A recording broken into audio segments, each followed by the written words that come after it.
Hi, Alex. It's beautiful to have you all here. So, welcome. I'm so excited to offer this to you all.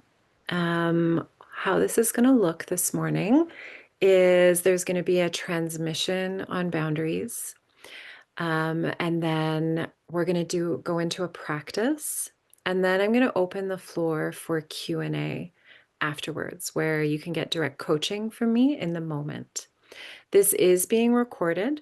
So if you have questions that you want answered as we're going through, just drop it in the chat. And if I don't see it, Andrea will make a note of them for me. And then after this goes out to the greater public, I will be editing out your videos, so you don't have to worry about privacy or anything like that, just so you know, okay?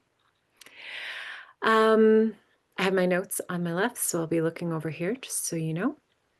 If you stay to the end, you're going to get an option to win a free one-on-one devotion session with me. Well, we'll explore your boundaries about love and truth and self-respect. And I'm not selling anything today, so relax and enjoy. I will be sharing with you about my group program Sanctuary and emails afterwards, but not today. Okay. So let's start with how I start everything. We're going to come into our bodies. So allow yourself, please, to get comfortable in your chair, in your bed, wherever you are. Allow yourself to get comfortable and allow yourself to close your eyes and begin to simply notice your breath. Notice the inhale and the exhale of your breath. This is the beginning of boundaries right here. Follow your breath down into your lungs, feeling your chest expanding and rising. And then with your exhale, feeling your chest relaxing. And then following your breath down into your belly and feeling the breath expand your stomach, rise, your stomach rises. And then as you exhale, your stomach relaxes. With each breath, notice how you start to come deeper into self and into the now. This is the present moment. And it is only in the present that we can create boundaries that are aligned with us. It is the connection with your physical body, from your womb to your heart to your throat, where your boundaries begin.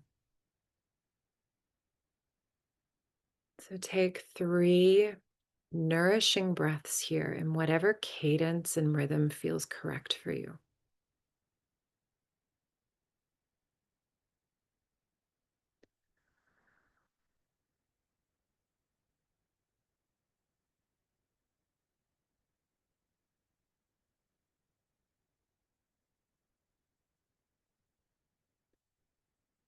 And then on the end of that last breath, your invitation is to gently open your eyes away from the screen. Don't look at the screen yet. Look at something that is in your space that you find pleasing or beautiful. Notice it. And then turn your head and find something else that brings you delight or joy, something pretty. And then find one more thing.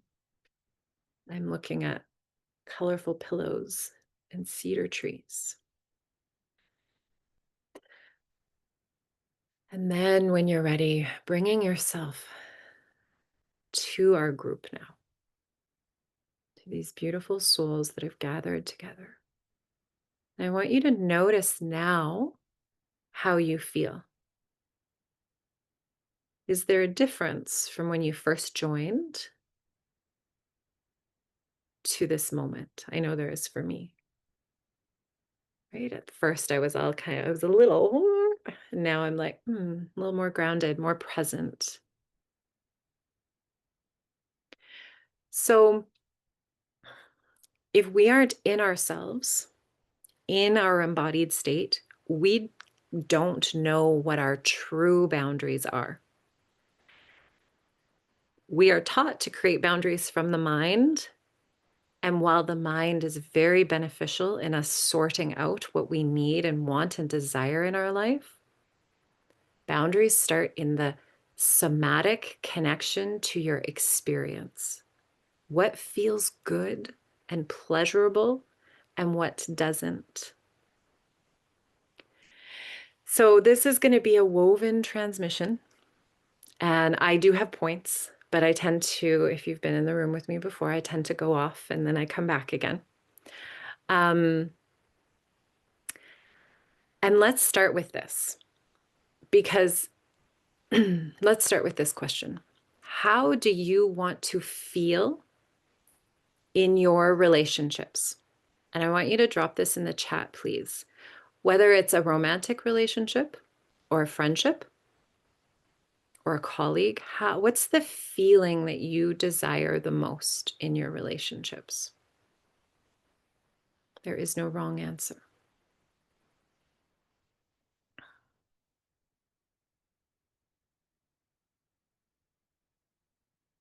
Depth.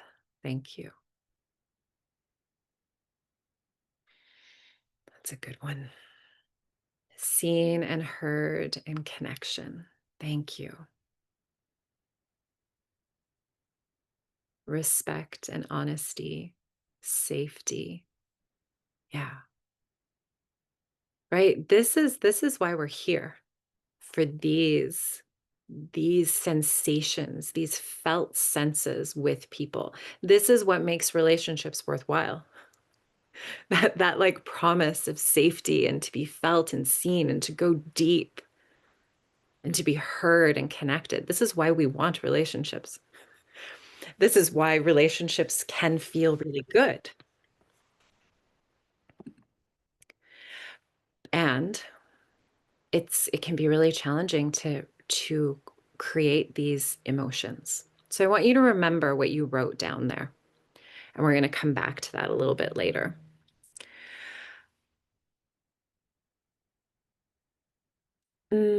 So if you don't know me, my name is Juliana Christine. And as Alex said, I relate with her depth. I go very deep. And whenever I create an offering for the public, I get workshopped in my own way. So I am taken through. I was like, okay, I'm going to offer. This is the second time I've offered Devoted, but it had a different flavor this time. And I was taken through my own gauntlet, so to speak, of boundaries. I went from dropping this workshop from 3 days to one. And that was from this like felt sense of that doesn't feel good in my system. And my connection with Creator, Source, God just kept whispering, no, this isn't right. It's not right. So I had to trust that boundary for myself and the boundary that I then offer all of you. I also got challenged with this boundary, and most people don't see this as a boundary, but I had to learn to ask for help. Asking the people that I love, letting them see that I don't have it all together all the time and I need help sometimes. And this is a boundary because what that does is it actually creates love. It lets people know who I am instead of keeping people out. And this is what the art of boundaries and loving boundaries actually are. They invite deeper connection. Okay. So everything I share with you, I walk. I don't share anything with you that I have not walked. I'm a somatic transpersonal therapist, and I've spent over 5,000 hours working with men and women in the realm of relationships. Plus, I've had my own 15-ish years of personal transformation where I have gone from highly disconnected and contempt with my birth family, like my family of origin, to deep, deep connection I never knew was possible. Having no friends and cutting people off because I had no boundaries and I didn't know how to communicate to that, to I move on Friday, and I've had six different people offer to help me move without even having to ask. Right? That's such a shift. It's so big, right? And this is all, I believe, to boundaries. So, what's a boundary?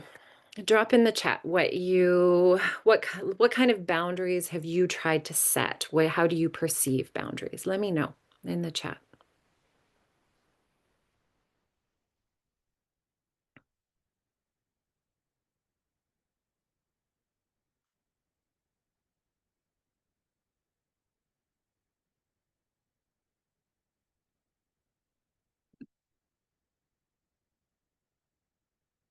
Some boundaries are like, learn how to say no.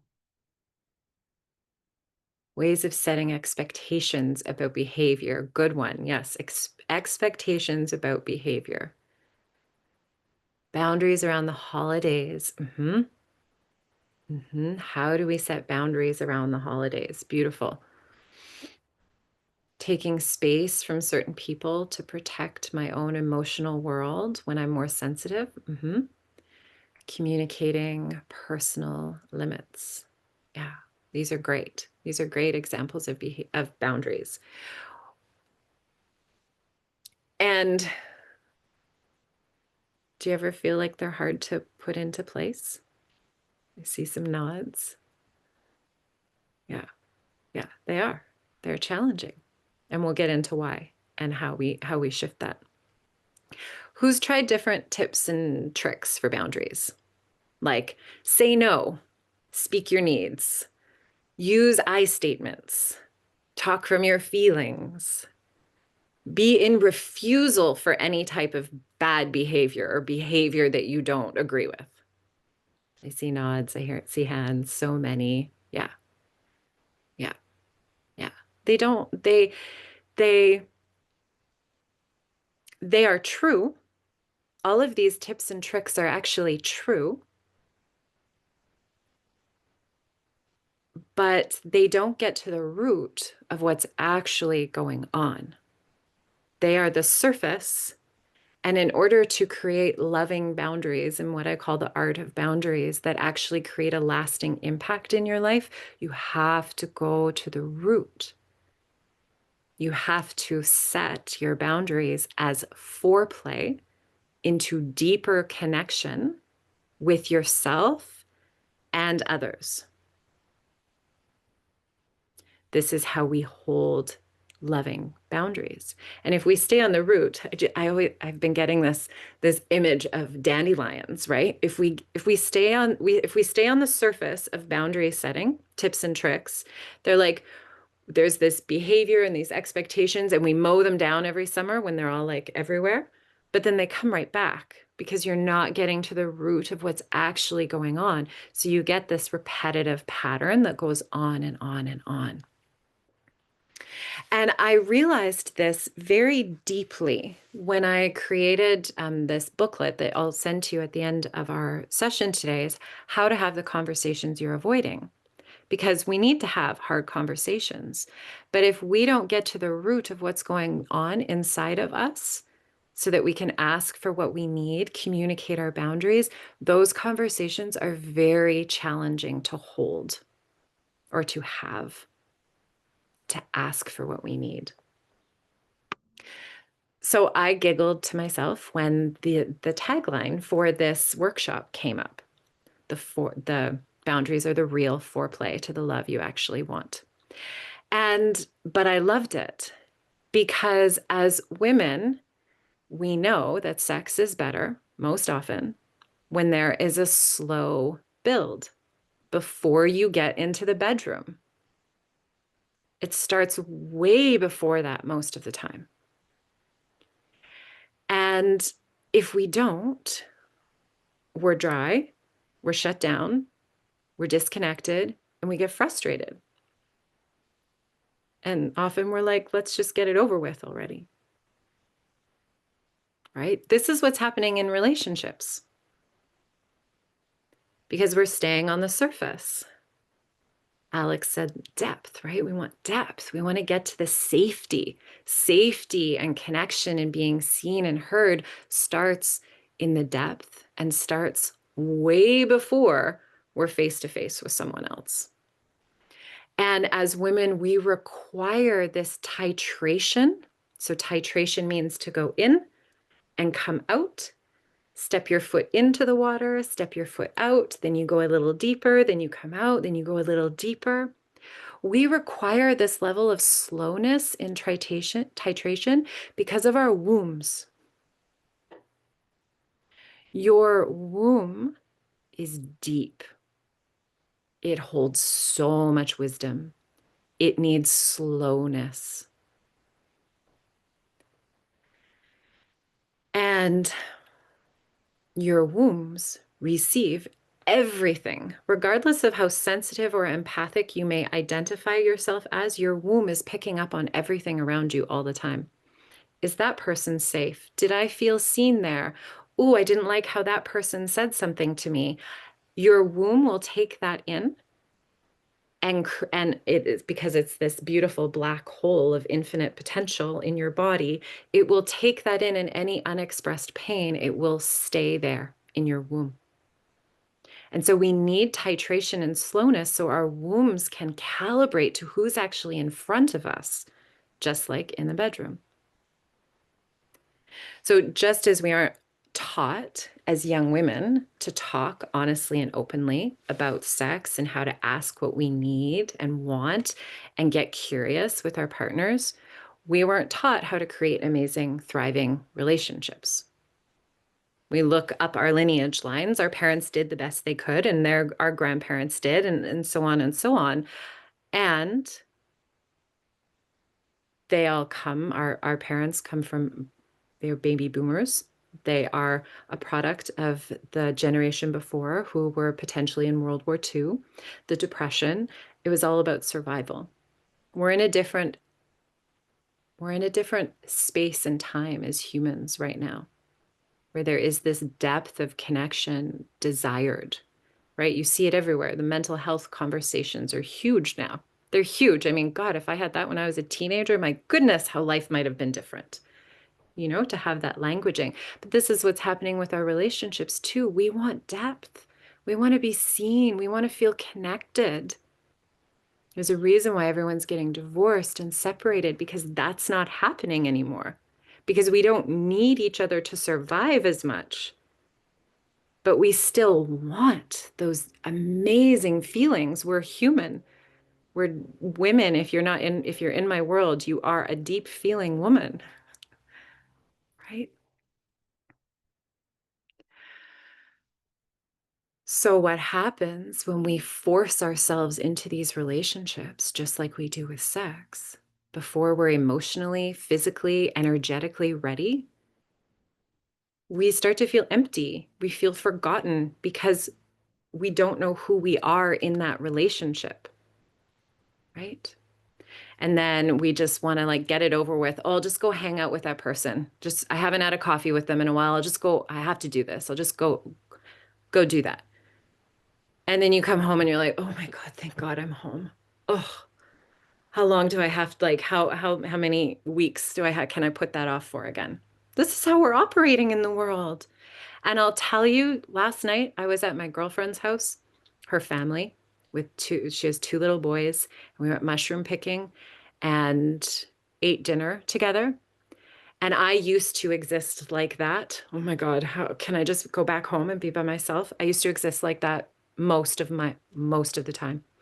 And I have been over at her house twice in the last 3 days being like, I just want to be around you guys and hang out. And I was telling my best friend this, and she was like, wow. I'm like, that's the boundaries because I can hold on to me and be in connection without giving myself up. And that feels so good when you can do that. Be your full self in relationship and then say, okay, it's been 5 hours. I'm going home now and feel fine with that, right? That's accepted. So this is created because I have an attunement to myself. What we did right at the beginning when we came in and we all grounded, that is attunement to self. As soon as I was at my friend's last night, I could feel my body start to go like, it was kind of buzzing and it was kind of like, oh, it was getting a little sharp. I'm like, okay, now's the time to go. Right. But that's because I'm attuned to self. Before I would just bypass that over and over and over again. And then it would get so much that then I'd be like, I hate them. I never want to see them again. How many of you have done that? Pushed yourself and pushed yourself, and they're like, oh, no. I have. I'll be the first to admit it. I cut out so many people in my life because of that. Doesn't feel good. So I'm going to just scroll to the top here again. So what you said at the beginning, yeah, you want to feel depth in relationship. You want to feel seen and heard and connected. You want to feel respect and honesty. You want to feel safe. I love all of these. I want all of these too. These are like you just start to soften, right? Even when I read these words, feel your body soften. It's like, oh, I can relax in these feelings. But we weren't taught how to cultivate this with another person. We weren't taught how to do that. And all of the external relationships that we have, from your parents to your lover to your friends to the person in the grocery store, start with you.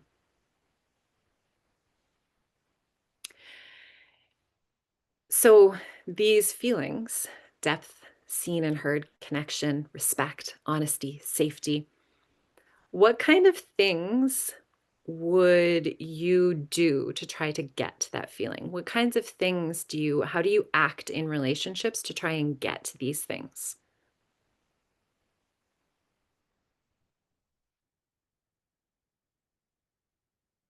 Type it in the chat. I'll list some off, but I'll just wait for a moment.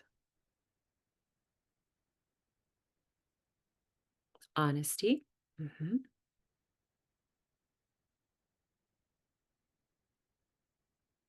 I know I would like people please.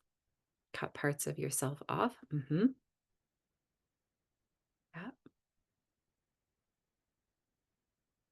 I know I would swallow my feelings.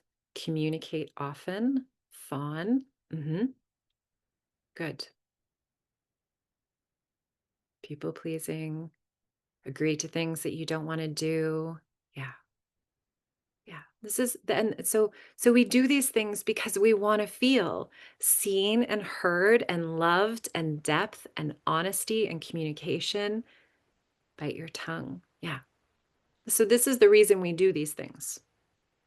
I really want you to see that there is a very beautiful purpose coming from this place of I just want to love in these actions, right? And it's not your fault. It's not any of our faults that we do this because you were born into a particular love story. You were born into a love story between your parents, and then from theirs, and then you keep going and keep going. And you've inherited boundary and relationship patterns.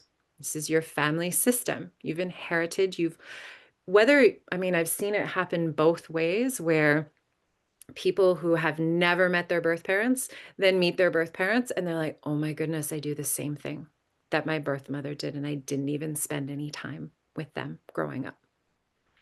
So we either watch our parents do it or it's actually in our genetics. And then I'm sure you felt sometimes where a parent will say to you, "Oh, you're just like my grandmother was," and you've never met this grandmother.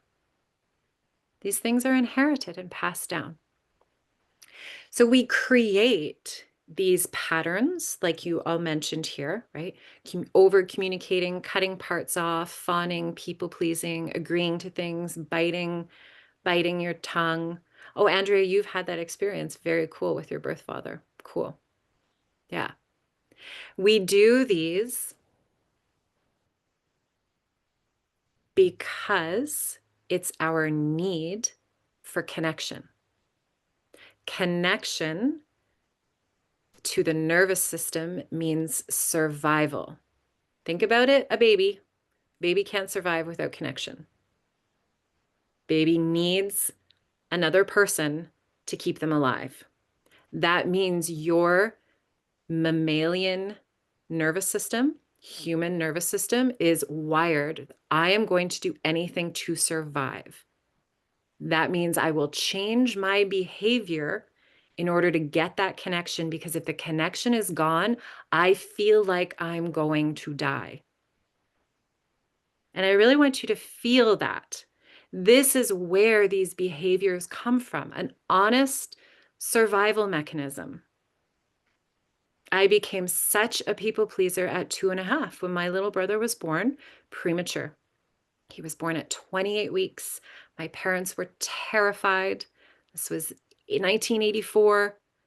And I became the ultimate people pleaser because mom and dad were scared, upset, and if I cried, they couldn't handle it, so they'd put me away like they put me in my room in my crib. So to a 2.5-year-old, that is death. Where is mom and dad when you were the apple of their eye? Your nervous system is freaking out. And we all know what it's like when a loved one, a boyfriend, a husband is suddenly gone. And you're like, we got into a fight. Your nervous system freaks out. Now imagine feeling that as a 2.5-year-old or a little baby, and there's no one there. So this is important because at least I believe, and I want to transmit this to you, this is where we create compassion for ourselves and our behaviors. They were born from a desire for love and connection and survival. So these patterns look like people pleasing. Some of them were mentioned here: fawning, martyrdom. Who knows martyrdom? I know that one. Anyone else? Martyr themselves? I can take it. I'll just take it, you know. I remember saying that so much to myself. I can handle this pain. I'll just keep dating this man, even though I don't want to be with him because I don't want to hurt his feelings. So I'll just hurt. Right? Self-abandonment and over-functioning. But our parents can't change these for us, right? So even though we inherited them, it's on us to actually change these internal patterns. And because our parents actually may very well be happy with their patterns. And that's okay. That's their prerogative. I changed my relationship with my family without them having to change their patterns. I just show up differently in it.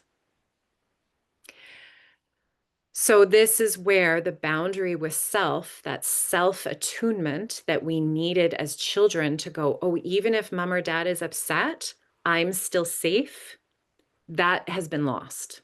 We don't have that. So this is what we have to calibrate ourselves to, so that the boundaries, like using I statements and saying that this isn't okay with me and having the hard conversations, actually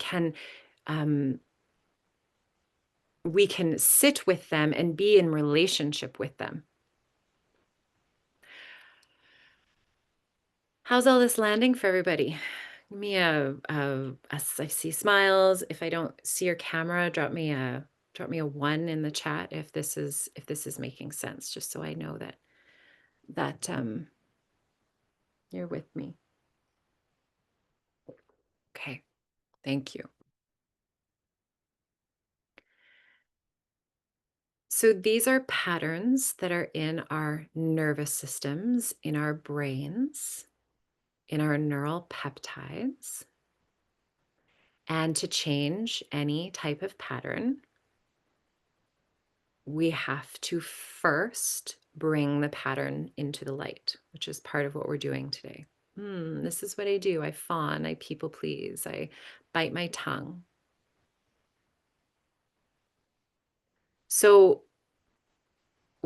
and we have to take this slightly deeper. So, people pleasing, for example, how do you people please? What's a specific behavior that you do to people please?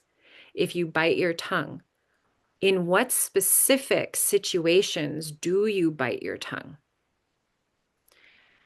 If you're cutting parts of yourself off, which specific parts are you cutting off?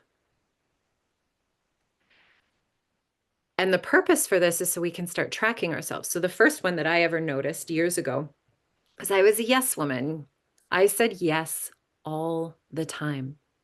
All the time. Just yes, yes, yes. First became very noticeable to me when I was working in forestry and I had to be the navigator. And this was back when we had like paper maps and we're driving down deactivated Forest Service roads. And my boss, who was driving, is going, Juliana, do we go left here? And even if we had to go right, I'd say yes. And then we'd get lost. And she would look at me in absolute disbelief and be like, why are you saying yes when it was the other way? And it kind of trickled in then, but I hadn't done enough work yet at that point. Then it hit me when a friend of mine was bitching about cyclists, and I went along with it. I'm like, oh yeah, cyclists. And I watched myself say that. And I was like, why am I agreeing with her? I was raised by a Dutch father who rode his bike to work before it was a popular thing to do. I love cyclists and bikes. And so this is where I started to change my behavior. When I was with people, I would notice, oh, I said yes there. Sometimes it would take me like a whole day to realize, oh, I said yes about this bike thing, for example, when I meant no, I don't agree. And then it would take an hour for me to notice, and then like 5 minutes, and then I could feel the yes wanting to roll off of my tongue. And I was able to stop myself and take a breath and not react and do my old behavior and say, oh, no, or let me think about that, just to give myself those neural peptides, that pattern, a chance to recalibrate itself.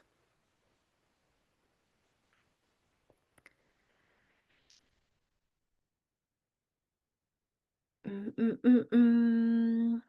So the second step, so the first step is to notice the behaviors. The second step is to notice how you feel when you do this.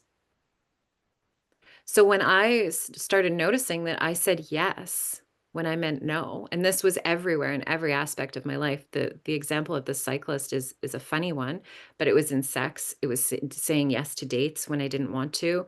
It was in over drinking, overdoing drugs. It was very messy and ugly. And underneath that yes was a hell of a lot of fear, a hell of a lot of shame, and then this need to like hide and pull away from the world until I could write myself up again.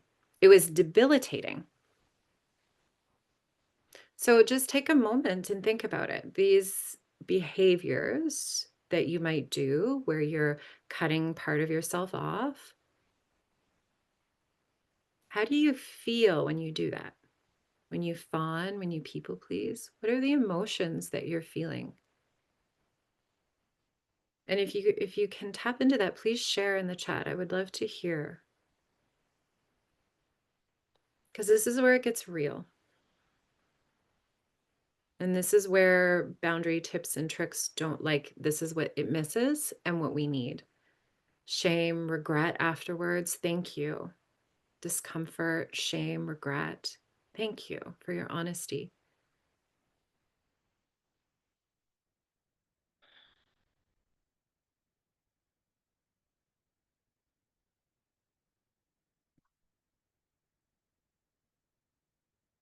like you matter less. Yeah. Yeah. So this is the root. This is the dandelion root that we want to get to. And this is where most people stop. So you feel the shame, you feel the regret, you feel the discomfort, you feel this belief like I don't matter, I'm not lovable. What's the point, anyways? Nobody actually really cares, right? Those are the stories that we're telling ourselves that's underneath all of this. And most people stop. But this is where it starts. This is where it actually starts. And this is where then you start to get to shift your relationships, which I have walked with women in my group program Sanctuary. I've seen them do it. It takes commitment, though. It takes commitment. And most people don't follow through because they don't know how to make these changes, because the nervous system is having such a freak out when you start to make those changes that it's like, I don't know if I can. You kind of, it's called flipping the lid. You go offline, your prefrontal cortex goes offline, and you just go into survival. It's very normal.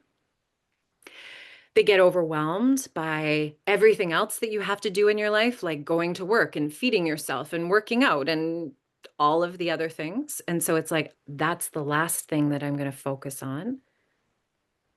They don't have anyone who is supporting them to say, I know it's hard, but just keep going. I promise it gets better. Right? This is why people stop, not because they don't want to change it. It's because it's a lot. And then what happens, which is what happened to me, is you can only cut so many people out of your life until there's no one around and you go, what the fuck is going on? I actually have to do something different here. Right? So if you haven't noticed, we go deep with me. This is because I have a stellium in Scorpio. That means I have 3 planets in Scorpio: Mercury, planet of communication, my sun, and Uranus. You go deep. And I've walked the path of suicide attempts, near addictions to drugs and alcohol, massive depression and anxiety, and sexual trauma. And I share that with you because I know that you can change your relationships and feel happy and inspired and supported and safe and seen and connected, even when it feels really shitty sometimes. Because this stuff is scary. And this is what's not sexy about what I teach. You're not going to get a quick tip here. I mean, you will. But I'm going to be straight up honest with you around the level of connection that is required. Because if you want and willing to step into, because that level of feeling seen and supported and loved, you can only receive from others as much as you give to yourself. Otherwise, you will find reasons why they don't love you enough. So changing these patterns can feel like death in the body. Oh, and it's so perfect because it's Scorpio season and there's so many planets in Scorpio right now. So I just like it's kind of perfect. Changing your patterns can feel like death to the nervous system because it's scared. The nervous system developed these behaviors and ways of being in order to keep you safe. So the body is going, what the fuck are you doing? This isn't safe. I've lived this way for so long. Why are you changing this? And this is your animal body. Your beautiful animal body is built to keep you alive. It doesn't think of these higher levels or deeper levels of connection. It doesn't think about this. All it's going is it's biology that's going, keep this soul in this body alive. Right? So it's just doing its job.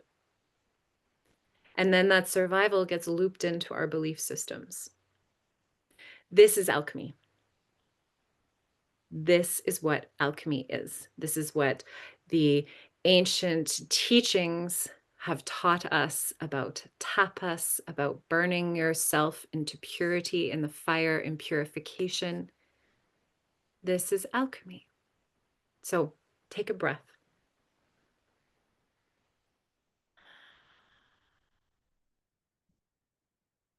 Just let yourself feel this for a moment in your body, because I've said a lot of big things.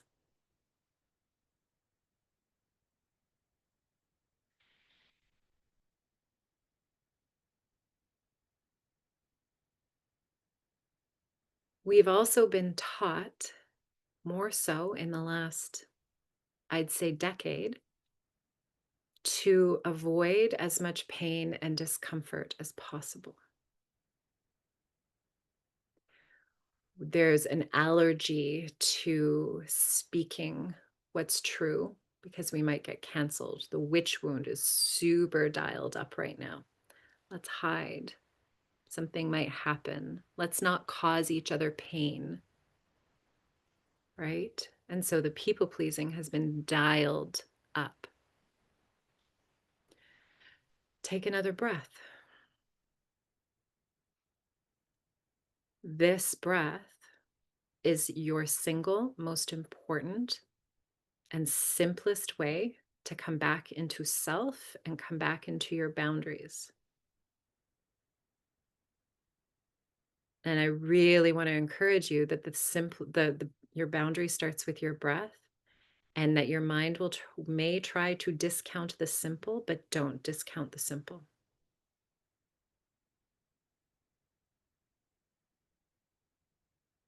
Your body is actually simple. And so when you breathe, you tell your nervous system, I'm actually safe. There's no saber-toothed tiger going to get me. There's no Tyrannosaurus Rex about to come through the roof of my house. No one is going to leave me right now. So I can breathe. So this level of shifting, this root that we're getting to, this creating of foreplay in our relationships so they actually feel good, is is demonstrated to us on this plane of existence that we exist in, right? A diamond is created through pressure. A dragonfly is created because it has to brave moving through the murky water and climbing up to this like murky sunlight that it sees so it can undergo transformation. Butterfly breaks totally down and then becomes a butterfly from a caterpillar. A baby has to be born through the birth canal. And so what happens is we will avoid feeling this discomfort, even though it's actually necessary for this depth of a relationship that we want. And when you reattune yourself to your own truth and what you really deeply desire, so you have someone in your life and you just want to feel safety and depth with them, and they're not giving that to you or not to the same level, to be to be able to be uncomfortable enough to share your desire. And this takes patience, and it takes compassion for self and other and curiosity for self and other in order to do this. And it's this ability to start giving that to yourself first. If I really want safety and to be seen and connected in my relationships, how can I actually start giving myself that? Being compassionate and patient and curious with myself first.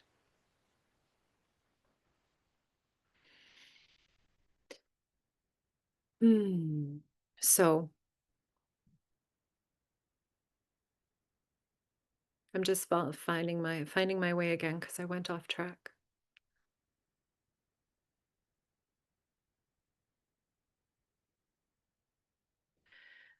So all of these things that you shared about what you desire for in relationship, safety, to be seen.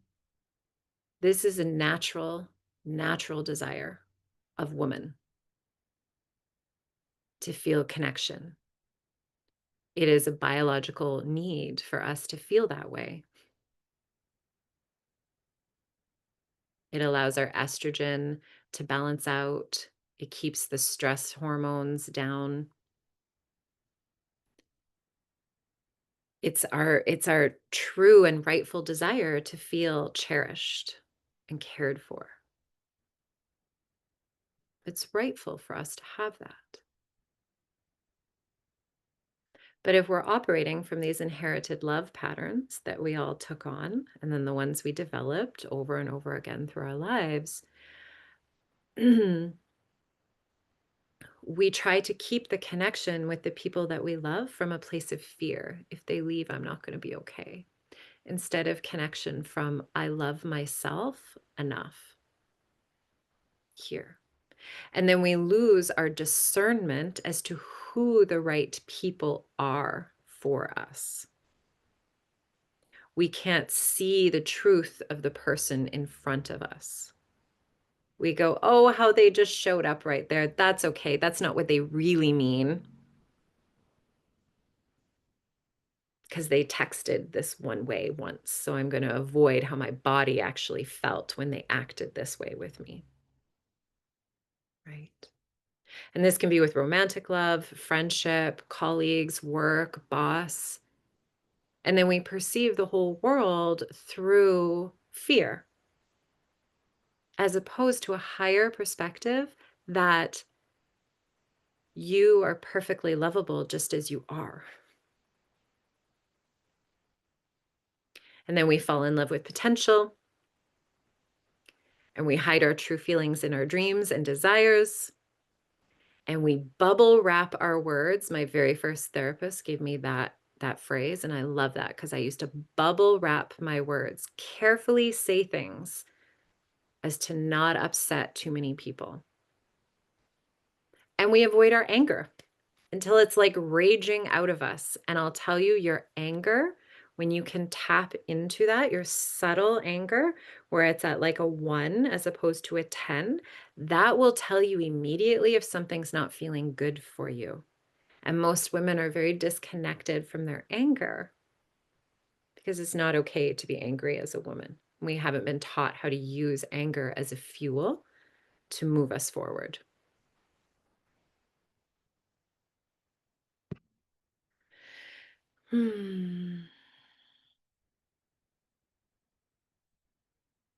So, all of this to say that the deeper you go into self, into your body, into your womb, into your heart, in your emotional state, and your true desires, this is where your boundaries are. They flourish because then your boundaries touch you on a cellular level. You just become them. They are no longer separate from you. They are no longer about something that you have to do. They become the way that you take care of yourself, the way you tend to yourself, the way you communicate to yourself. And then you barely have to think about them, which is really quite lovely. How's everybody doing with this? All of this. Drop me a word in the chat around how you're feeling or what you're thinking, so I know where you're all at.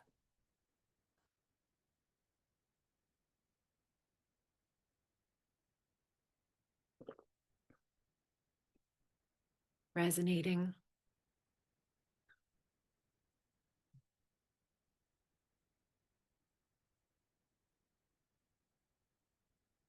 Heart. Thank you.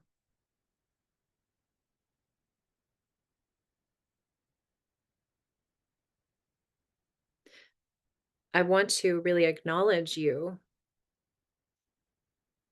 for being here. My field is very Scorpio-esque in nature. I take you into the depths so that you can experience the height. And there are a lot of people who aren't open to this because it's scary. So I really want to honor you and thank you for being here with me.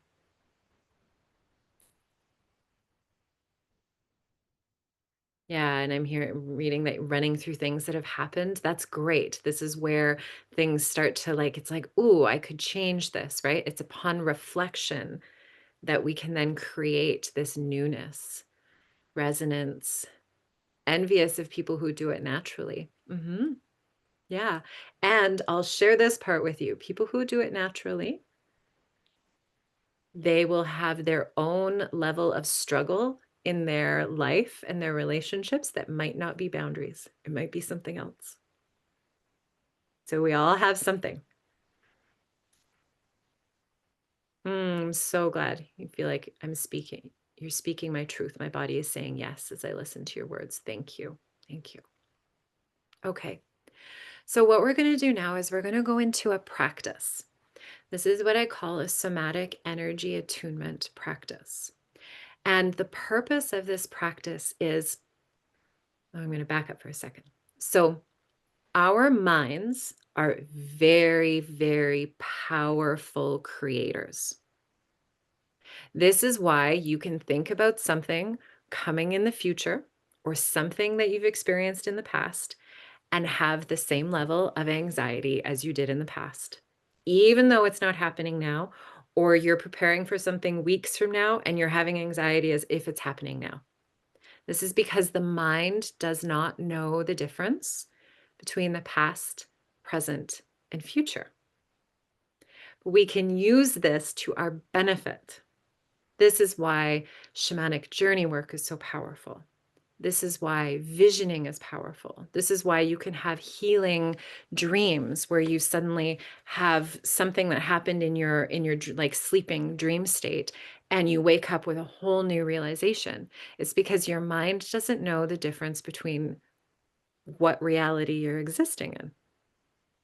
And so that means the body can have a new experience regardless of if it's happening in this now moment or not. So, how this looks is I'm going to lead you through this attunement. I'm going to help you ground you into your body, guide you to ground into your body.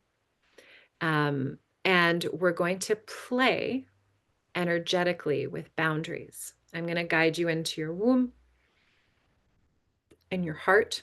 And we're going to feel your auric field because you have an energy field around you. And then in our mind's eye, we're going to bring forth two different people. We're going to bring forth someone that you love very much. And you're going to bring forth someone that there's some tension or crunchiness with. And we're going to play with how your system responds when we bring one of the people closer and when we bring the other person closer to see how your body and your energetic field and your mind and your emotions respond to that. This is prep work, basically, so that you can prepare before you are out in the real world. So if you have to, I used to do this with my family. If I had to go before I got to the place I am with my family, if I had to go into my family system when things were really rough for me, I would do this and I would imagine one of my brothers saying something to me that used to trigger me, and then I would lose it. And I would feel just the point before they said it, and I would ground and fill myself up. I would feel the fullness of myself. And then I would imagine them saying it to me, and it wouldn't have me collapse or explode. And so then I would go into my family system and have that same experience. And I started to not have the reactions because I was holding on to myself, because I was practicing in my mind with the power of my mind and the power of my body. So we have all of the tools. You have all of the tools right now to create these changes. It just takes a little bit of practice, right? In order to do that. So I want to give you this energy attunement, and you'll have access to this recording forever, to watch it and do it again so you can practice it. I'll share one more story around this. So I experienced a sexual assault when I was 19. And I dissociated from this experience. So I forgot for nearly 2 decades. And this is why I imagine why there was so much depression, anxiety. Um, I was promiscuous and drugs and alcohol because I was coping because I didn't remember. And what would happen to me during that time is I was actually good-looking men made me nervous, and I would actually shrink and, like, hide from them, but I didn't know why. And after I had this remembering and I was doing all the work that I've done in healing my nervous system and my beliefs around men and my womb, I started doing this practice with good-looking men in my field because I could notice that I totally collapsed. My aura would collapse and my womb would collapse, and then my solar plexus, which is right below your breasts, it would push out, like try to like, "Oh, I need to prove myself. I need to make sure that I'm safe." And I'd been practicing this in my mind, and then one day I was going for my morning walk. And I was walking down the street and it was like 5:30, quarter to 6 in the morning, and there's this very good looking, looked like maybe a rugby player man, big shouldered, tall, coming towards me. He was about half a block away. And I felt my system wobble, right? It kind of went, and I caught my breath and I was like, oh, I know what to do here. And I took a breath right into my womb.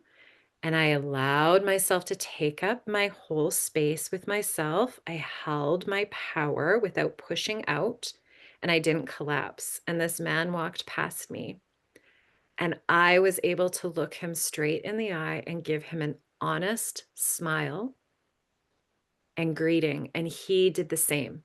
And that seems so simple, but to me, that was transformative.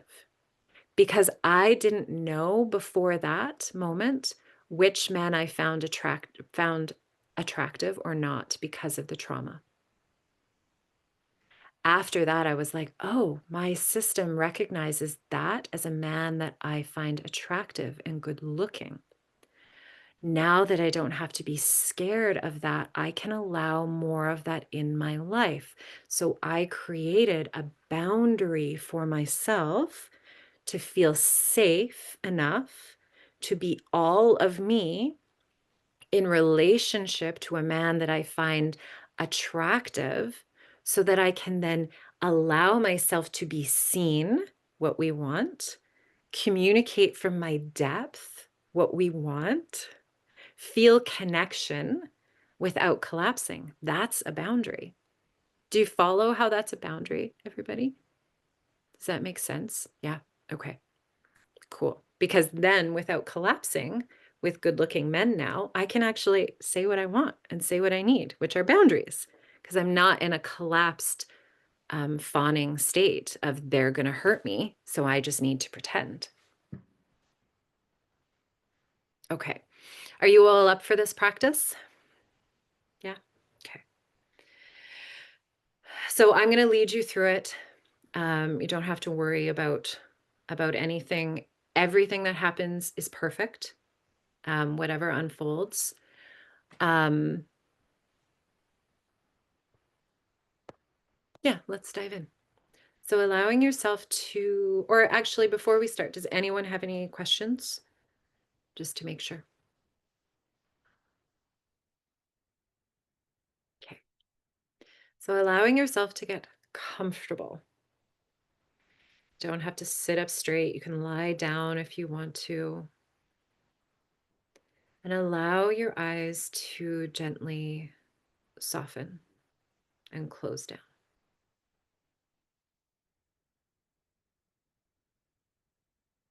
And then just begin noticing your breath. And we're actually going to take 3 breaths together in through the nose and out through the mouth with a sigh. And I want you, if you can, in your space to make an audible sound when you sigh.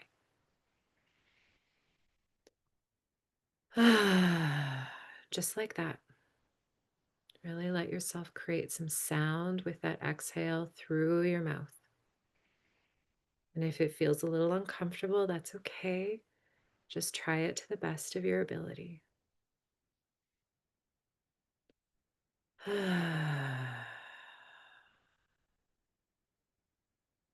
This is a natural down, like you regulate yourself with a sigh.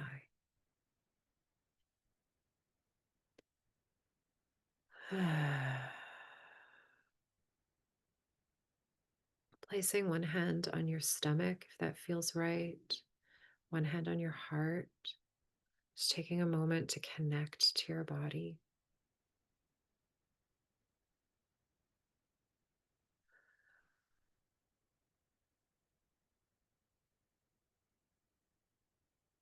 Finding softness in your jaw, relaxing your shoulders, your arms,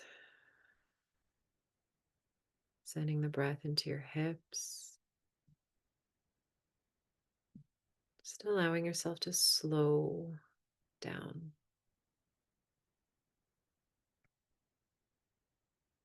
But right here, right now, there's absolutely no rush.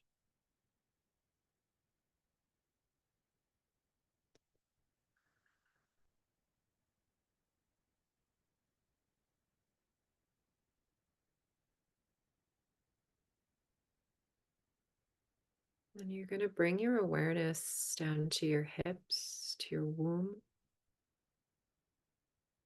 and breathe right into your womb space, into your belly, to your stomach. And we're going to connect with from womb to womb. So from your womb to the earth's womb. And you're just going to imagine. So, imagination, you don't have to see anything. You can just think it or feel it or know it. Going to imagine some roots or vines or golden thread energy moving down from your womb, down through the floor of the room that you're in, and beginning to move into Mother Earth.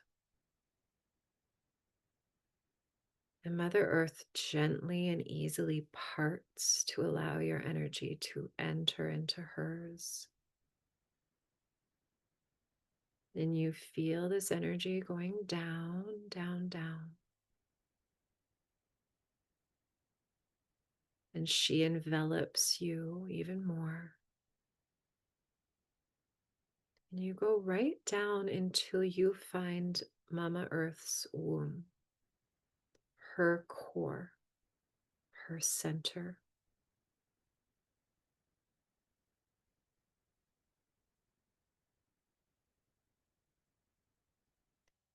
And then you feel her womb energy meet yours. These threads threading your womb to womb, fully supported and safe with the mother. You are supported by her.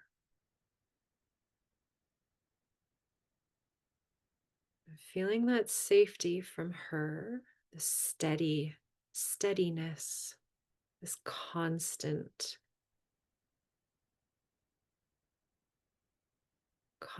ability to just be. You're going to breathe up this safety, up through these threads that you drop down into the earth, up into your own womb, bringing this safety and this connection back up into your own body.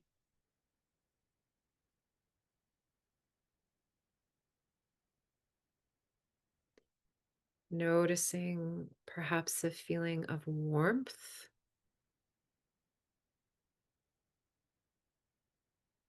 or a tingling, or just a knowing that she is now connected in your womb space.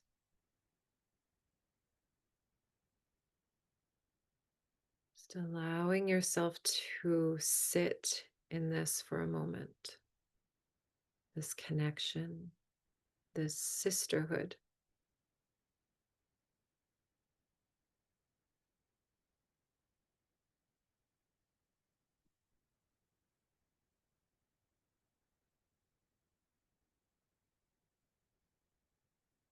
Good. And now you're going to take that energy and you're going to this safety, this warmth. You're going to move it. You're going to gently imagine it moving up your torso and into your heart space.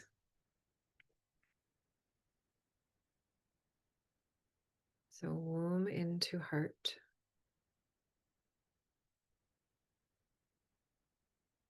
And feeling your heart now receiving this safety. Using your breath to stoke that feeling.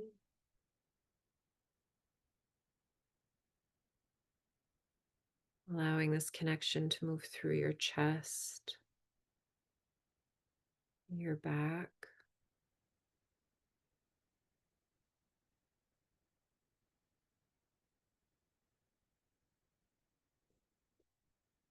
There's no rush.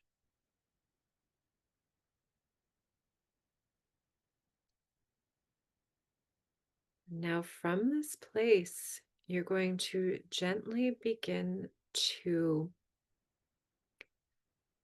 move the energy from your heart and womb outward, so outside of your body.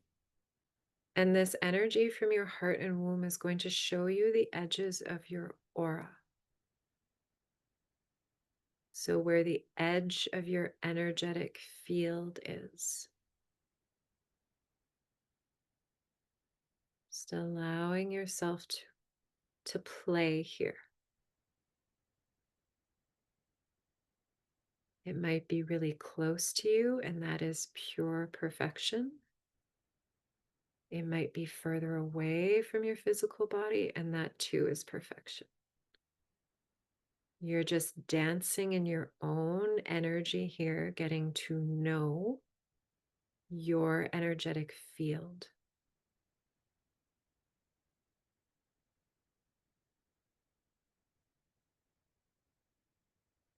And now you're going to notice the quality of your aura.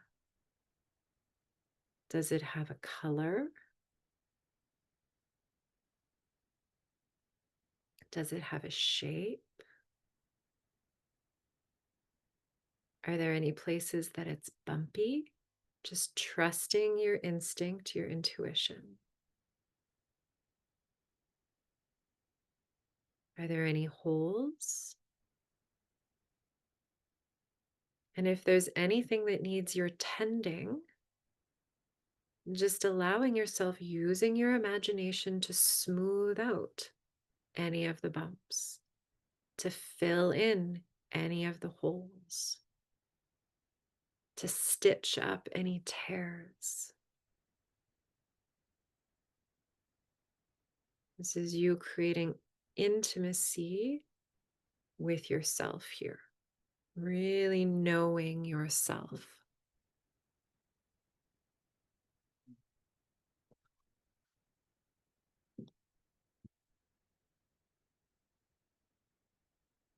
And taking 3 breaths in this place. This is you contained in your own aura.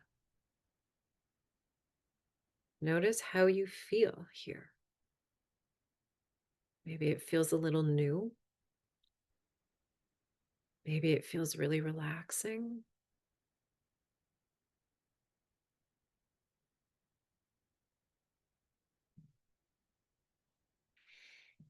Maybe you're not sure.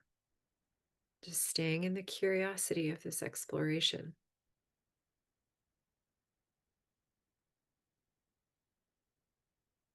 Okay, so now I want you to think of a person or an animal who brings you a lot of joy and love. There's no wrong answer. I often just say choose the first thing, person or animal that comes into your mind. And then you're going to imagine this person or animal in a bubble outside of your aura. You're going to place them in a bubble outside of your aura.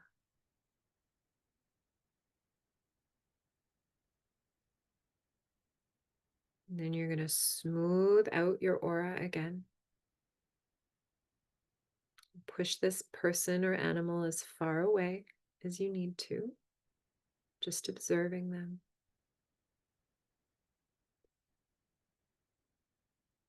And now, through the power of your imagination, you're going to invite this person in the bubble closer to you. And they're going to slowly come closer, and you are in charge. And as they slowly come closer, begin to notice what happens inside of you as you imagine them coming closer. You might notice your aura does shimmers, or it gets smaller or bigger or reaches out. You might notice a feeling or sensation in your physical body. You might start to have thoughts or rememberings come up. Bring them close until you start to feel something or notice something, and just have them stay there. And then take a breath here and allow your aura to find a comfortable space again, smoothed out. Take a breath into your body. See if you can fill yourself out without collapsing or expanding. And then you can try to bring them a little bit closer again and notice what happens. And we're just being really curious about your experience with this person or animal that you have an affinity for.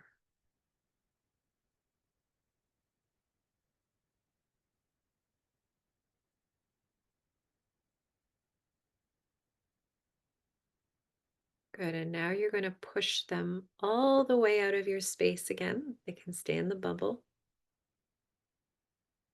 And you're going to fill out your aura again. You're going to breathe down into your womb. Feel the safety of Mama Earth. She never went anywhere.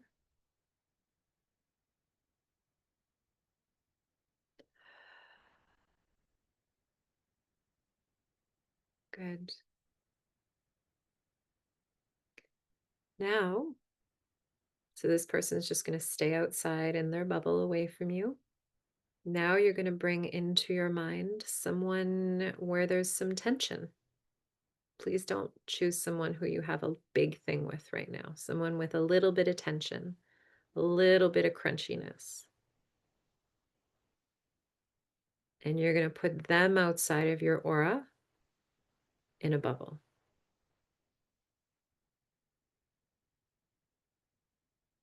And as they appear outside of your aura, just start to notice what happens in your body,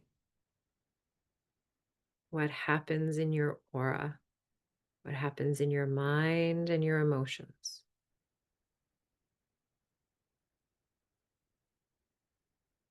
One of my signs that there's something going on for me is I often feel tense in my jaw. So notice these subtle little things. And take a moment here and take some breaths as you're observing them as far away as comfortable for you, where they're not really upsetting you, but you can see them.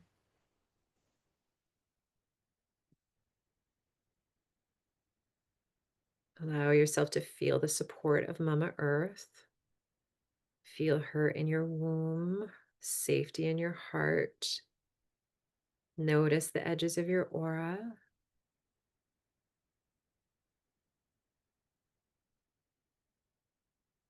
Feel yourself fill out here. Take up as much space in your space as possible. Be all of you. And now you're going to bring that person in the bubble a little bit closer to you until they just start to rattle something in your system. So, as soon as you start noticing your system getting a little rattled by them, you're going to stop them and leave them where they are. And you're going to check in with yourself. What's happening? What's happening in your auric field? What's happening in your body, in your emotions, in your mind?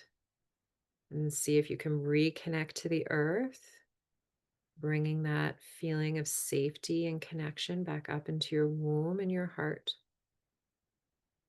Using your breath to expand out your aura, smooth anything else out, smooth anything out that got ruffled.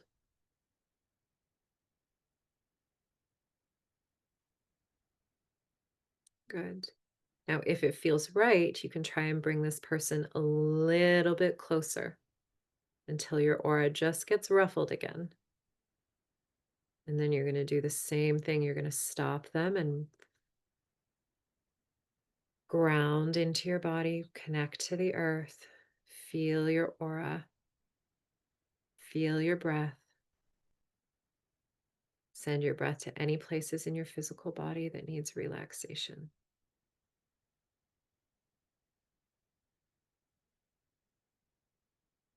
Good.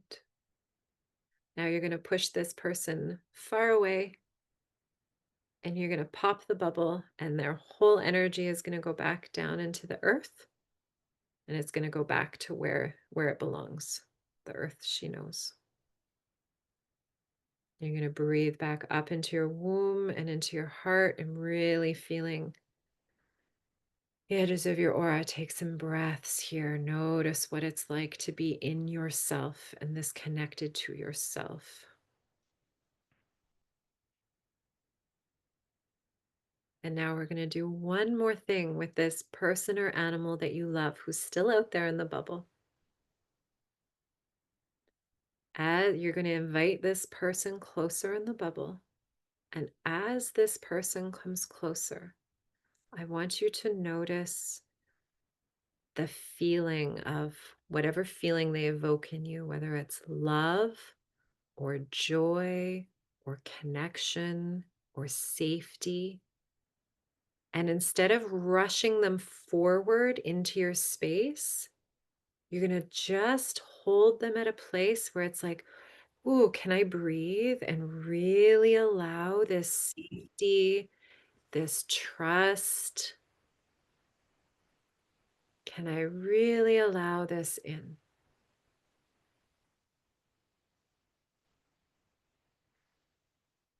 Really feeling yourself here. What we're doing here is we're not allowing ourselves to rush past the joy and the love and the connection. We're using this really as foreplay. How good can we stand this love and connection? And then once you fill yourself out here again, see if you can bring them a little bit closer. And see if you can hang on to this feeling of love and joy, or notice what happens. You might actually need to push them away a little bit. You might actually feel a little too much, and that's okay too.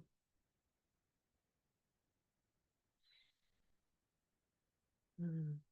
This is the exploration and where your boundaries lie with people who are crunchy with you, who you're in a crunchy spot with, and who you deeply care and love. So you know the edges of yourself in relation to them. This is where then you can start asking for what you need because you're so deeply attuned to your own needs and feelings and desires.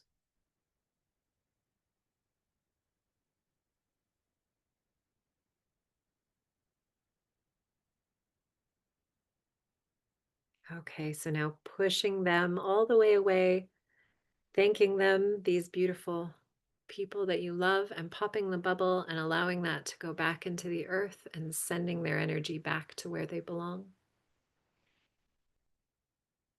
And feeling, taking some deep breaths right down into your womb. And feeling the edges of your aura.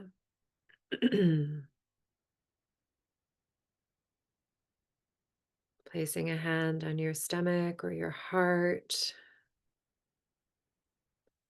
Feeling your body. And then when you're ready, and only when you're ready, gently opening your eyes away from the screen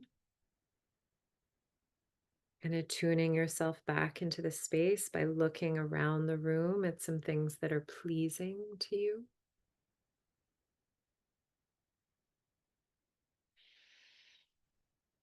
Mm. And then when you're ready, you can join me back.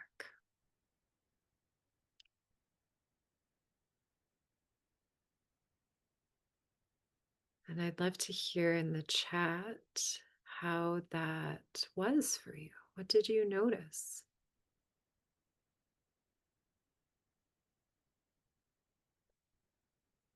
And the reason we do this with the people that we have crunchiness with and the people that we deeply care about is because we need boundaries with both. Just because we love people doesn't mean we don't need boundaries. Because the deeper our loving boundaries are with ourselves, the more we can actually open to deeper love, to deeper connection.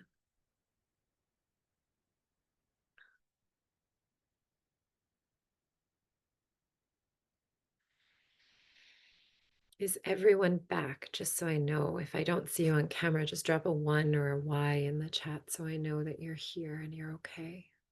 Okay. Thank you. Thank you. So this is why I'm going to just complete this part, and then I'm going to open it for question and shares.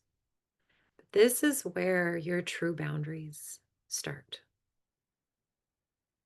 They cannot begin in the focus of how someone else is behaving if you're not aware of your own behaviors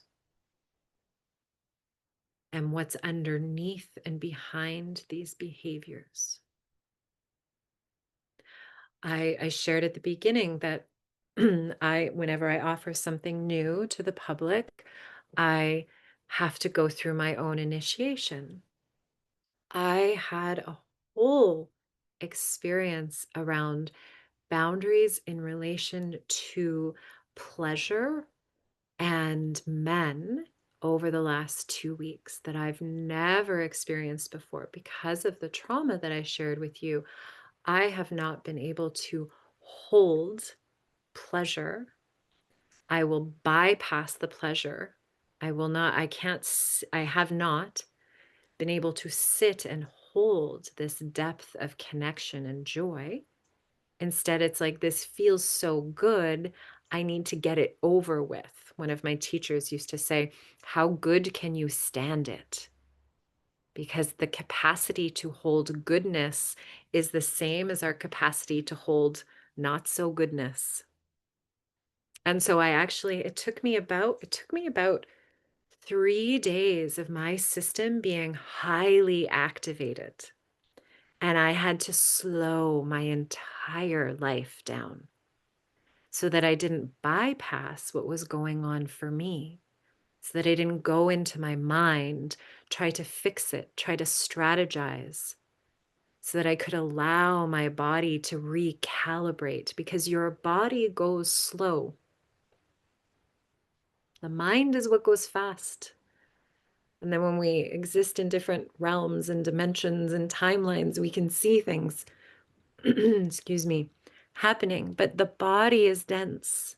The body needs time. This is why boundaries are foreplay. Our bodies need a chance to catch up with life, depth, with relationships.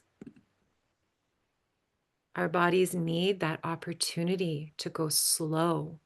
You deserve that opportunity to go slow.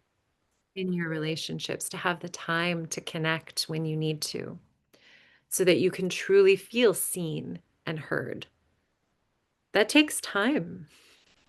It takes a willingness to go like, "This is me. Can you see me? Okay, I'm a little bit more brave and I'm gonna show more of me. Oh, this feels okay."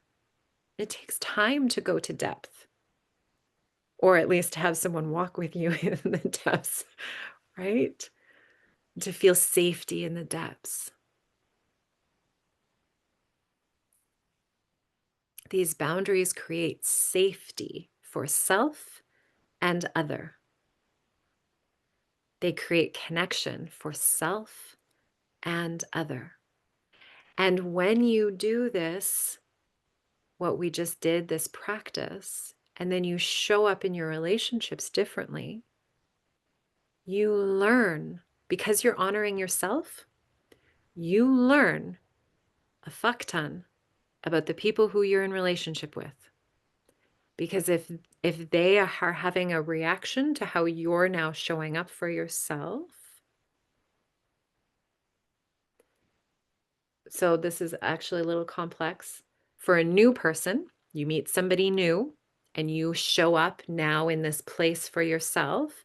How they respond is going to tell you a lot about their ability to meet you in your depth, in connection, in respect, in honesty, and safety.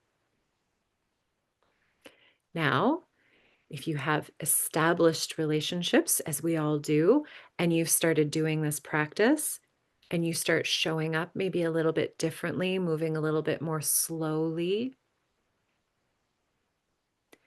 you will, people will feel this difference and they won't know what to do. So this might take a little bit more practice and a little bit more communication, because you've had an unspoken relationship agreement of how you are in the relationship. And if you start to change it, they have every right to go, "What's going on? I don't understand." Does that make sense as I describe that? Okay. So this is why the communication map book, Andrea, if you don't mind dropping that, this will help you communicate your new ways of being with people. Uh, that it's a step-by-step process, and the more attuned you are to self, then these conversations become easier to have. Okay. Amazing. Um, so let's I'd love to open the space now for any questions or shares or thoughts. And they can be specific questions about something you're experiencing, or just to share about what happened in that process.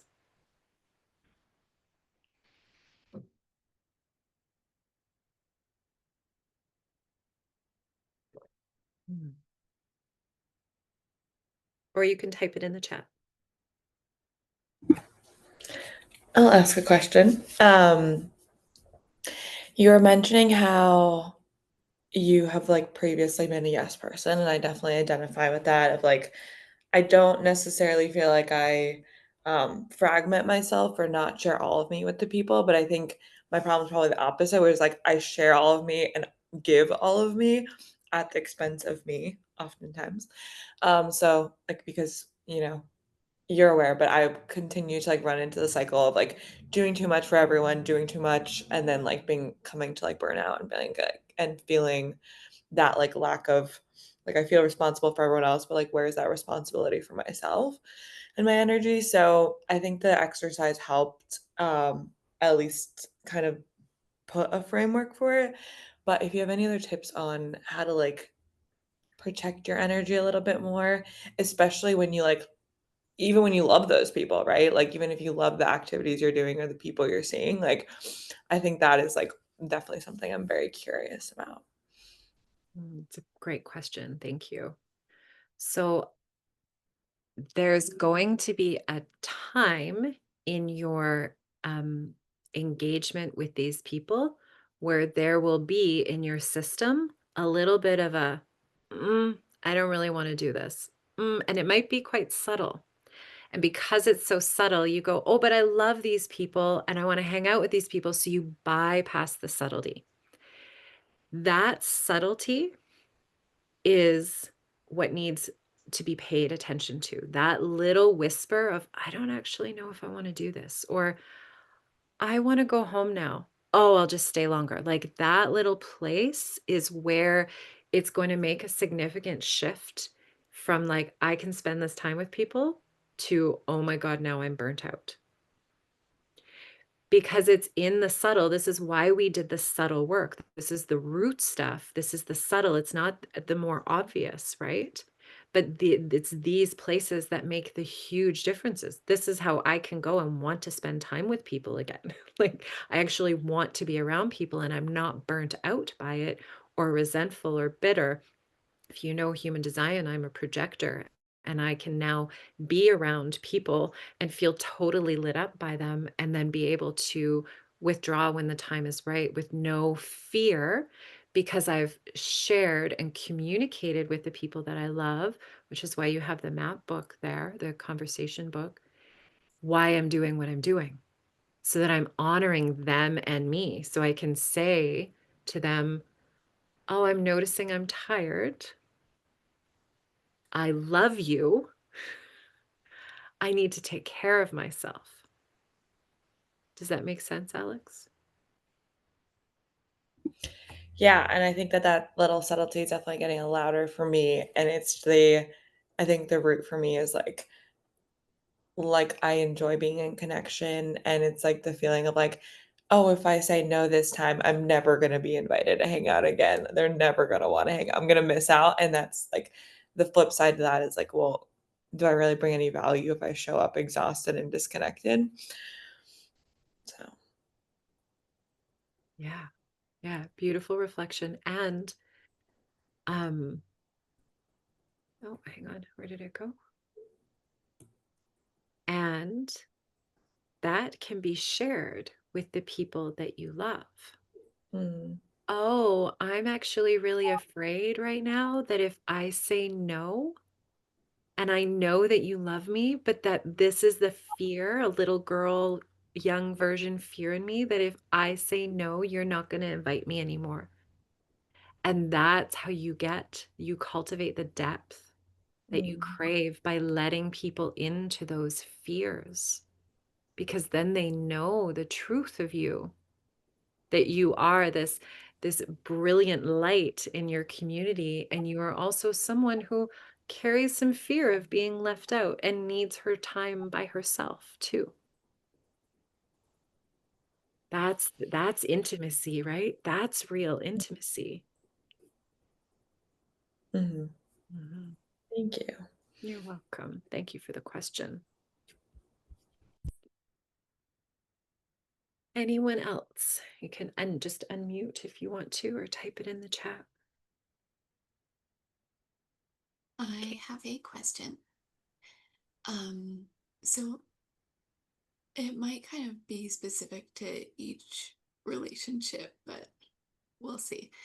I'm kind of wondering, so I've been working a bit with boundaries lately, and um, so with a certain relationship that I've had for a very long time, um, I have been showing up kind of in my new boundaries. I feel like I've really communicated kind of the work I'm doing and where I'm at, and then I'm kind of feeling like they're just not being received, or like it's being received and then like a few days later it kind of just goes back to old patterns. And I guess my question is like, is this a sign that maybe I need to go deeper in how I'm communicating these boundaries and how I'm showing up, or is it kind of, is that more a sign that like this is a relationship that's kind of not in alignment with like my authentic self, if that makes sense. Yeah, yeah, it's a really great question. So I'll start with this. One of my teachers used to say when people would ask him, when do you know that it's time to leave a relationship? He would always reply with, when you have shown up 100% authentically.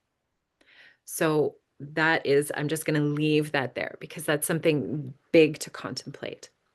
Now, what also is happening is when we enter into relationship with anyone, it can be an intimate partner, a family member, or the grocery store clerk. You step into a relationship dance. There's an energetic dance that starts to happen. There are unspoken rules that are somatic, emotional, linked with belief systems. And these rules, when they're unconscious, we're all just dancing together. And we're like, oh, this is how we show up. When one of the people is like, oh, I need to make a change, they're bringing the unconscious to the conscious and they're going, I don't like this dance anymore. I want to change. You're changing the steps of the dance. So you guys start to stumble because this person's kind of going, I don't know what's going on. It's a little like this is kind of confusing. And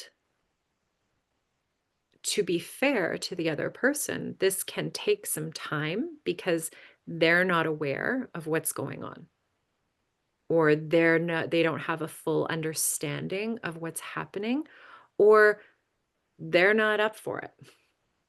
But they love you, so they want to keep trying.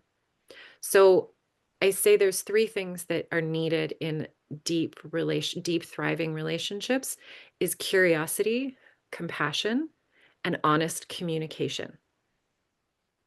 And so I would ask, like, how honest are you being in your communication from your feeling place? You're making this change because you're feeling, so not the reason why, but the feeling inside. I feel really sad and I'm exhausted. And I know I really want to feel joyful and like I can spend all of this time with you. And that matters to me so much. And I need your help here. Can you help me? So then you ask them if they're willing, right? So that they have a buy-in, so that they feel like they have a choice in the matter as well. Now, these are boundaries with people who we love, not the boundaries that are necessary where we say this isn't okay, right? But when we ask them, when we let them in, right? Does this help a little bit, Kayla? Yeah, that's really helpful. Okay, Thank you. beautiful, beautiful. I had this happen with my brother this summer where he was visiting and we'd had this really beautiful connective experience the night before. And then it was just him and I in the kitchen. And my boundaries with my family are I'm allowed to be the big emotional woman that I am. And you don't have to take care of my emotions, but don't shut down my emotions. That's my boundary with my family. Communicating that in that way doesn't go very well. So I've learned how to communicate it in a way that actually gets me what I want. So my brother and I are in the kitchen this morning and we go in for a hug. My brother's like 6'3". He's the premature baby brother. He's like 6'3". And he goes in and he pulls me in and he hugs me. And I wrap my arms around him. And we're standing there for a good 20-second hug. Like this is a long hug. And I can feel on a cellular level my cells drinking in my brother's protection and love. And so I start to get overwhelmed with the feelings of gratitude and love. And I start to cry. And my brother does the typical Hairlar man, I say, Hairlar man thing. That's my last name. And he goes, oh, Jewel, don't cry. And I can feel the tension, right? And it's like, oh, there's childhood. Oh, and there's the old version of me that wants to have a temper tantrum and freak out. Like, why can't you just understand? And instead, I said, Adrian, I am crying because I can feel how much you love me. And these are tears of gratitude. And he pulled me closer. So that's a difference in communicating. because I shared from the emotion and told and let him know basically, you don't need to fix this. And he stayed with me. And that takes some, and that like, ugh, like I'm so grateful for that. I drink that story up every time I tell it because it feels so good in my body. But that's the difference, right? Of communicating my boundary, because I have to continually communicate this boundary to my dad and my brothers because they're dancing with me as if I was a young girl. But I'm not that young girl anymore. So I'm doing the dance differently by how I'm communicating to them. And then they start to dance with me differently. But I have to remind them quite regularly. But I'm okay with that because it's my dad and my brothers. Right? And I'm not with them 24/7. Right? But I hope that helps, gives you a little bit more framework there, Kayla. Okay, awesome. Thank you. Any other thoughts or questions? I had a couple thoughts, questions coming into today's session because boundaries is something I continually work with, or work on and work with. One was related to the relationship between boundaries and intuition, and I think I think through today's session I've been reminded of what that looks like. And the other question, a bit related to what you just said, Juliana, with your constantly reminding your brothers and your dad. It's like the relationship between boundaries and expectations. Like, do you, if you know you have certain boundaries about certain things, do you preemptively share them with people? And I'm talking about more in intimate relationships. Like, this is what I need. This is what I like. Or do you wait until that person allow that person to get to that place where it might need to be verbalized? What your thoughts might be on that, and just that needing to remind people. And I'm assuming these are like ever changing. Like sometimes boundaries can ebb and flow on certain topics with certain people. So this is a great question too. So your boundaries start with how you behave, not what you say. So if you want your time to be respected, for example, right? Your time is important, and someone is messaging you at 10:30 at night when you go to bed at 9:30, like I do, you don't answer. You just don't answer. Even though it might niggle you, like, why are they messaging me this late? Right? It's like you honor yourself in that boundary. Later on, if it's presented to you to have this conversation, you can say, hey, do you mind not messaging me this late?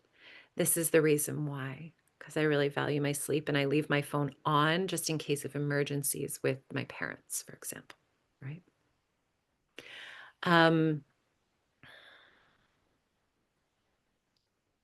If you're like, if you need, I know you, so I'm going to use some examples that I kind of know, but if you are like, I want to go for a run in the forest by myself and I don't want someone to come with me, that's a boundary, right? You can simply share, I love that you're interested in coming with me. And what's really important for me is this time is really important for me. So I'm going to go on my own. And they might keep asking because they don't know the deeper reason of that boundary, which it's then your job or your invitation to communicate the deeper meaning behind that, because they don't know. They don't know, right? We think people are often in our heads, and they're not, because we are existing with ourselves all the time. But they're having the same experience with themselves, and so sometimes they don't know. And that is what really sets us up for where expectations are less like, expectations is a tricky one, because You can have desires of how you want relationships to be, but to expect someone to be a certain way all the time, you're just like, we are fallible humans, all of us, myself included. We will make mistakes, right? So it would be, I would be curious as to what you mean by expectations around that. And if expectations are not being communicated about, then they will be missed. Does that help, Amanda? And I forget the third question. So you can, I'll just address this and then.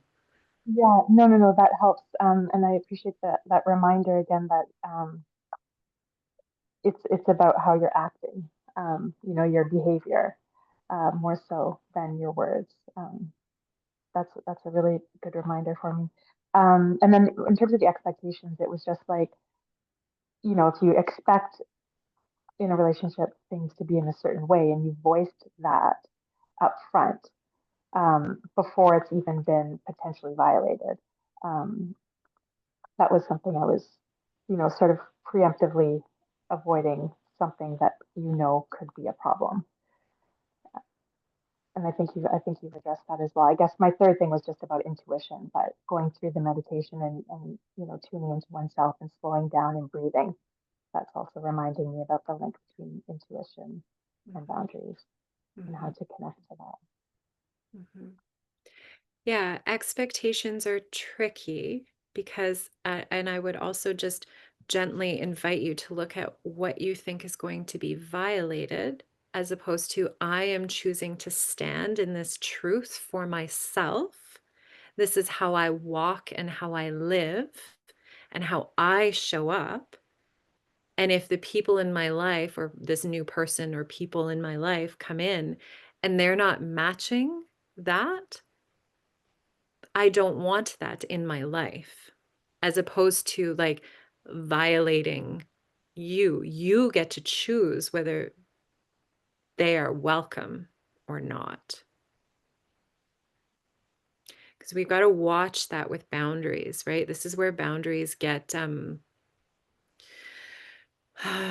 where they don't work, when we're focused on other and what they're doing versus on what we are standing for ourselves and communicating that.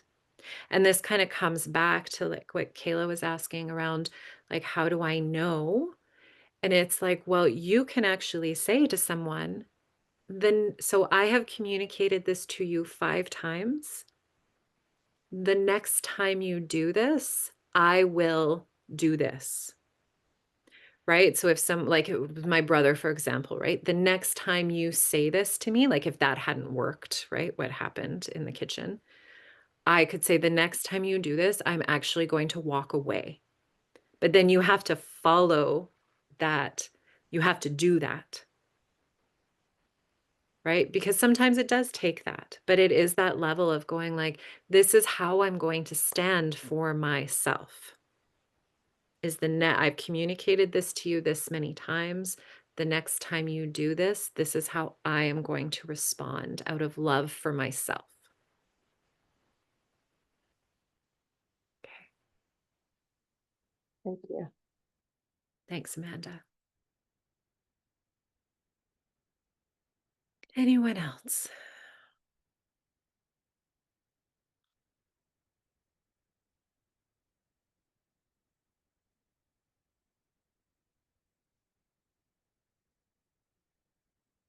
Okay. We went on quite a journey today. Oh, Ashley, once you have done what you said, good question. You have to walk away. So once you have done what you said and you have to walk away, do you ever come back? That would be dependent on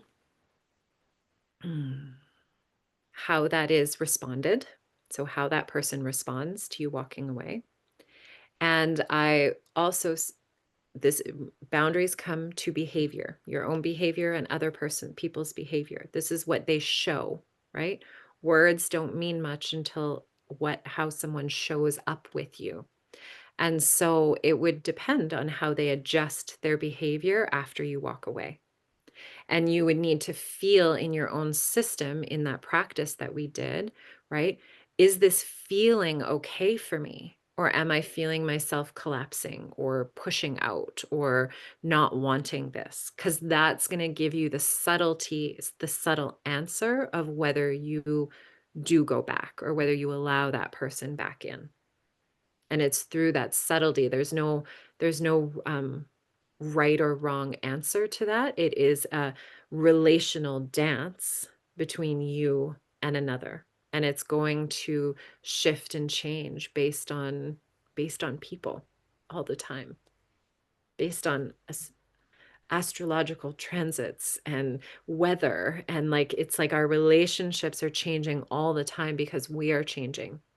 And so the more attuned we are with self and the more we can communicate our truth, the more chance this relationship dance, even when we stumble, because we will, because relationships are messy. They're not meant to be perfect. They are messy, that you can then right yourselves and keep dancing. Does that help, Ashley?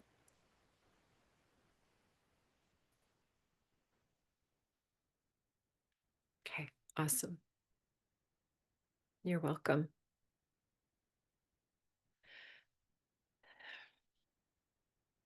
Okay, so we've gone on a big journey. I really appreciate you all coming today and being here with me. Um, I know that this depth of work changes your life. It takes a certain level of um, compassion for self, curiosity for self, patience for self, and the willingness to get up again and again after you fall down. And that's why my work is so deep, because we go to the depths so that it actually changes stuff for you, but also your lineage lines. Like this is changing my family system for my nephew. I am seeing it happen. It's changed my relationship with my mom, and my mom changed her relationship with her mom before my nana died. Right? So I know there's real depth to this, and um as much as our world likes quick fixes, there's a reason why quick fixes don't last, don't stay, right? And you all started this time together off with talk with wanting qualities in relationship, like feeling seen, feeling safe, trusted, depth. Those things all take time to cultivate within self and other.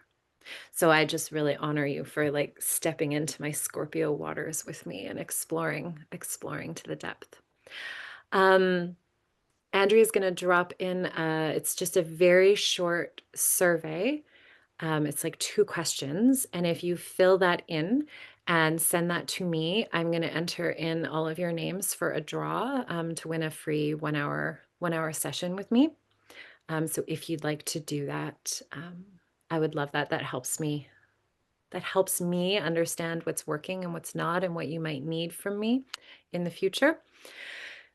And to close, so you can copy or open that form and then fill it in. And if you could, I will do the draw Tuesday morning. So Monday at 5 p.m. Pacific time, if you could have those in, that would be great. I would love to hear what you're leaving today with. So you can either unmute and speak out or type in the chat. Be something like, I'm leaving here with a deeper understanding, or I'm leaving here with excitement, or whatever feels true for you. I would love to hear what you're leaving with today.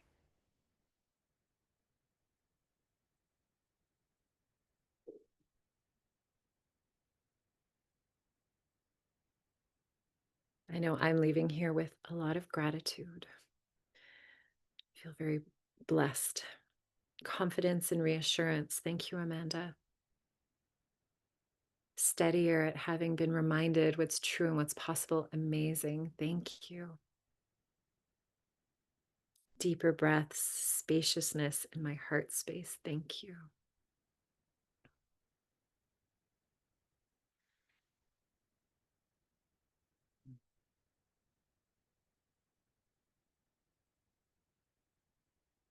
Thank you. I resonated with what everyone said. Looking forward to listening to my inner voice more. Thank you.